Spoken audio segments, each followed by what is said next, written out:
Fluminense assina contrato com jovem jogador e a sua multa rescisória tem um valor bastante elevado. Falaremos sobre isso nesse vídeo aqui. Tem também uma apuração da Central Fluminense sobre uma venda que o Flusão fez nesse começo de temporada e ainda não arcou com as suas obrigações. Falaremos também de uma informação que veio lá do Sul referente à saída do zagueiro Nino. O Fluminense ainda não repassou todo o valor que deve repassar ao Criciúma. Informação também do jogo de amanhã contra o Vasco da Gama lá em Brasília, informações de ingressos sobre o Fla-Flu e muito mais nesse vídeo aqui. Então desde já, deixa o seu like, se inscreve aqui no canal e ativa o sininho para não perder nada. Depois da vinheta vamos falar muito do Flusão.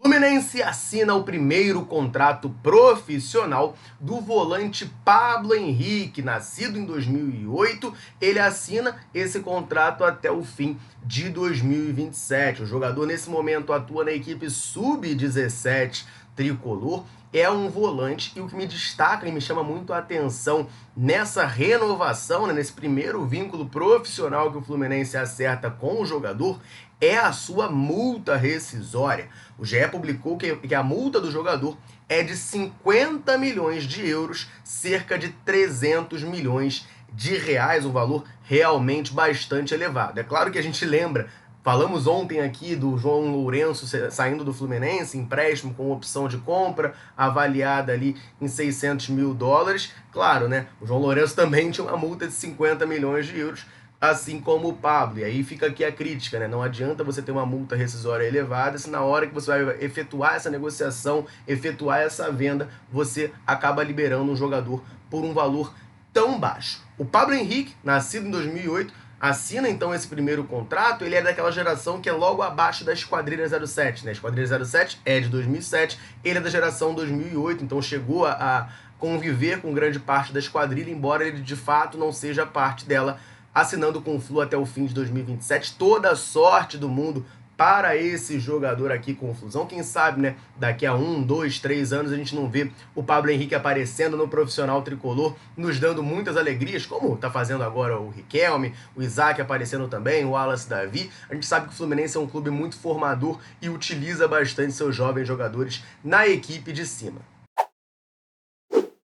Próximo sábado, dia 8 de fevereiro, às 4h30 da tarde, tem Fla-Flu no Maracanã e o Fluminense divulgou oficialmente informações sobre a venda de ingressos para essa partida. Por mais que eu tenha falado Fla-Flu, que é o nome do clássico, é Flu-Fla. O mandante desse jogo é o Fluminense e aí o Tricolor divulgou as informações de ingressos para essa partida. A venda para o público geral vai abrir na quinta-feira, dia 6 de fevereiro, às 10 da manhã. E os preços eu trago aqui agora para vocês. Inteira na Sul, R$ 80, R$ 120 na Leste Inferior, R$ 100 na Leste Superior, 150 na Oeste e 600 no Maracanã+.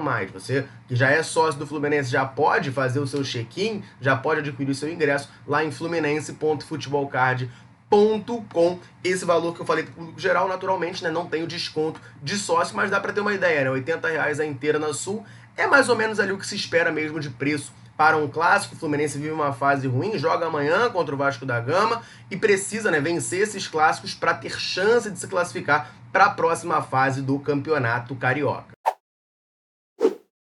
Amanhã tem Vasco e Fluminense lá em Brasília e o GE traz uma informação curiosa sobre esse jogo e por que ele vai ser disputado lá no Distrito Federal. Vamos falar sobre isso, só antes deixa eu rapidinho aproveitar para dar uma moral para a galera tricolor sempre ligada aqui na Central, sempre nos dando aquela moral. Em todo vídeo eu convido você que está aqui nos assistindo a comentar aqui embaixo falando o seu nome, de onde você assiste a Central Fluminense. A galera chega junto, deixa o comentário e sempre que a gente pode, a gente vem aqui e manda aquele abraço. A gente gosta muito de saber até onde a Central consegue alcançar nesse mundão gigantesco. Então nesse vídeo eu quero mandar um abraço para o Evandro Macedo, lá de São Gonçalo, para o Delmiro Gil, de Minasul, em Goiás, para o Geraldo Machado, de São Sebastião, em São Paulo, para o André Nunes, de São João da Barra, na região norte do Rio de Janeiro, para o da Mata, lá de Petrópolis, para o Robson, de João Dourado, na Bahia, e para o Valdei, lá de Jacobina, também na Bahia. Um abração pra galera tricolor ligadinha aqui no canal. Convite reforçado para você que tá assistindo.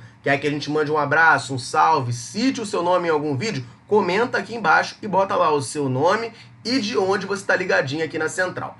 Combinado? Vamos falar dessa informação importante que o GE traz pra gente quanto ao jogo de amanhã. A gente sabe, é o segundo clássico do Fluminense na temporada. A gente já perdeu o Botafogo lá no Newton Santos e agora enfrentaremos o Vasco da Gama lá em Brasília. E o GE trouxe uma curiosidade importante do motivo pelo qual esse jogo será disputado no Distrito Federal. De acordo com a publicação, esse jogo está acontecendo por lá porque a diretoria do Vasco, no ano passado, vendeu o mando de 2 jogos do Vasco da Gama para o grupo Metrópolis Esportes, que levaria esses jogos para o Mané Garrincha. Um jogo foi contra o Palmeiras, ocorreu lá em Brasília, e o outro jogo seria o segundo turno do Brasileirão, Vasco e Fluminense, jogo com o mando do Vasco da Gama. Só que o que aconteceu? Naquela altura, o Pedrinho, que é o presidente do Vasco, pediu para o jogo ocorrer no Rio de Janeiro por questões esportivas. E aí ele negociou com o John Textor, negociou com o próprio Fluminense, conseguiu a liberação do estádio Newton Santos e o jogo ocorreu no Rio de Janeiro. Vocês vão lembrar, foi aquela partida que o Fluminense perdeu para o Vasco, teve aquele lance polêmico lá do gol de mão do Vasco, né, a bola na mão ali, que o juiz acabou não anulando a jogada. Enfim, o Fluminense foi derrotado naquele jogo, o jogo rolou lá no Newton Santos. Mas aí você pensa, pô, se você tinha um acordo com a Metrópolis Esporte para levar 2 jogos para Brasília e você não cumpriu, você ficou com a pendência de um jogo, né? Foi basicamente isso que aconteceu. A pendência ficou em aberto e aí a diretoria do Vasco negociou com a empresa, conseguiu a liberação também, claro, do Fluminense, da Aferj, e levou esse jogo de amanhã do Campeonato Carioca lá para o Mané Garrincha para quitar, digamos assim, essa dívida, entre aspas, que o Vasco teria com a Metrópolis Esportes. Então o jogo amanhã será lá no Mané Garrincha. O Fluminense, repito, né, volto a frisar que o Fluminense precisa urgentemente voltar a vencer. São 7 jogos na temporada, o Fluminense tem apenas uma vitória, a gente está em 10º no Campeonato Carioca, é uma posição vergonhosa sim, eu não quero saber que é pré-temporada, que é começo de ano, não existe o Fluminense estar tão mal colocado no Campeonato Carioca, não existe o Fluminense ter apenas uma vitória em 7 jogos, então, meus amigos, vai ter que ser amanhã, vai ter que ser no Clássico contra o Vasco, a gente voltar a vencer para criar um mínimo de expectativa de ter alguma chance de se classificar. A situação é muito remota, muito difícil. Mas para criar um mínimo de ilusão, a gente tem que necessariamente vencer esse jogo amanhã, lá no Mané Garrincha. E as vendas de jogadores por parte do Fluminense seguem dando o que falar. Tem uma informação vindo lá de Santa Catarina de que o tricolor ainda não quitou a sua pendência com o Criciúma por conta da venda do zagueiro Nino. A publicação é assinada pelo jornalista Enio Bis, que fala, né, da reunião do Conselho Deliberativo do Carvoeiro, que rolou ontem, e nela ficou publicado que o Fluminense já pagou 2 milhões do valor que teria que pagar ao Nino, mas ainda restam 6 milhões a depositar. Não existe, no entanto, uma previsão para que o tricolor quite essa dívida com a equipe catarinense. Na informação da época da venda do Nino, vamos voltar aqui, né, fazer uma retrospectiva. O Nino sai no começo de 2024 por 5 milhões de euros. Na cotação da época era cerca de 27 milhões de reais.